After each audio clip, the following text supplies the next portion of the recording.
Les oubliés de Fessenheim. Célia et Stéphanie vivaient dans une maison ancienne, à la périphérie de Fessenheim, une petite ville entourée de champs et de forêts, où les nuits étaient d'un silence inquiétant. Leur maison, avec ses volets bleus écaillés et son toit en ardoise, se dressait à quelques kilomètres de la centrale nucléaire, visible au loin, ses lumières clignotantes, brisant l'obscurité. Tom, leur chien fidèle berger allemand, était toujours à leur côté, attentif et protecteur. En cette nuit froide de novembre 2022, un étrange événement allait bouleverser leur vie à jamais. Tout avait commencé par un bourdonnement sourd. Célia, l'aînée, lisait un journal dans le salon, tandis que Stéphanie jouait à un jeu vidéo. Tom, allongé près du poêle à bois, releva soudainement la tête, grogna, doucement. Le bruit s'intensifia, semblant provenir de l'extérieur. Les deux sœurs échangèrent un regard inquiet avant de se précipiter vers la fenêtre. Ce qu'elles virent les glaça d'effroi. Au loin, le ciel semblait onduler, comme si une énorme force invisible déchirait l'air lui-même. Elles décidèrent de sortir, Tom aboyant furieusement. Sur la colline, qui surplombait la vallée, elles aperçurent un phénomène étrange. Une lumière aveuglante enveloppait le village voisin.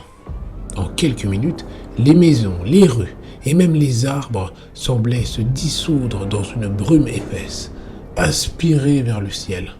« Célia, regarde ça !» cria Stéphanie en pointant du doigt une forme gigantesque flottant au-dessus du village. Un vaisseau immense, d'une taille qui défiait l'imagination.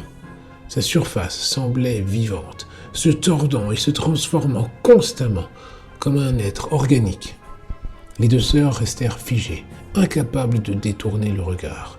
Puis soudain, un faisceau lumineux se dirigea vers elles. Tom aboya de toutes ses forces, prêt à défendre ses maîtresses. Célia attrapa la main de Stéphanie et elles coururent se cacher derrière un tas de foin. Le vaisseau semblait scanner les environs, cherchant quelque chose. « On doit partir tout de suite !» murmura Célia. Mais Stéphanie, fascinée, ne pouvait détacher ses yeux du spectacle.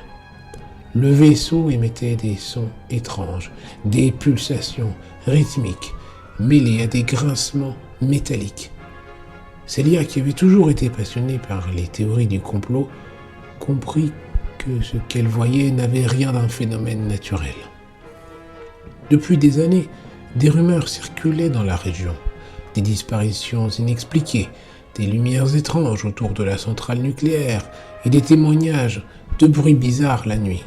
Certains disaient que des expériences secrètes étaient menées dans les entrailles de la centrale, impliquant des ovnis et des cobayes humains, mais personne ne les avait jamais pris au sérieux.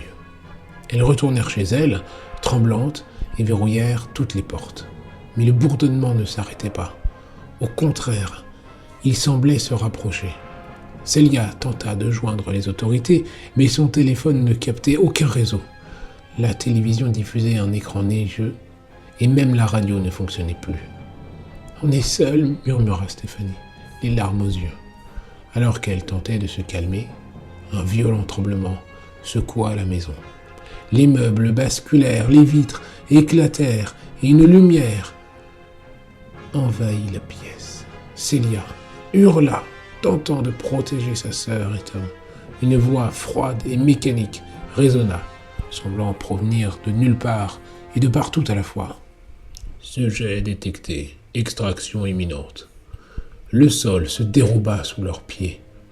Elles se retrouvèrent dans une pièce métallique, froide et sans issue à l'intérieur du vaisseau. Tom, toujours à leur côté, grognait contre l'obscurité. Les murs de la pièce s'illuminèrent soudain, projetant des images du village disparu, puis de la centrale nucléaire, comme si le vaisseau retraçait l'histoire du lieu. Une silhouette apparut, humanoïde, mais inquiétante, ses yeux brillants d'une lumière surnaturelle.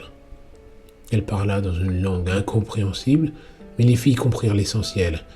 Elles étaient des témoins indésirables. Ce fut Stéphanie qui remarqua en premier une sorte de panneau de contrôle. « Si c'est une machine, on peut peut-être la désactiver ?» dit-elle, déterminée.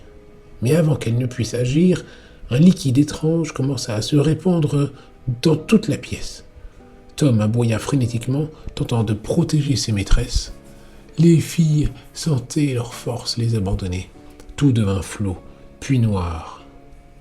Quand elles se réveillèrent, elles étaient de retour sur la colline, face à la vallée, désormais vide. Le village avait disparu, remplacé par un vaste cratère noirci. Le vaisseau, quant à lui, n'était plus qu'un point lumineux dans le ciel, s'éloignant rapidement.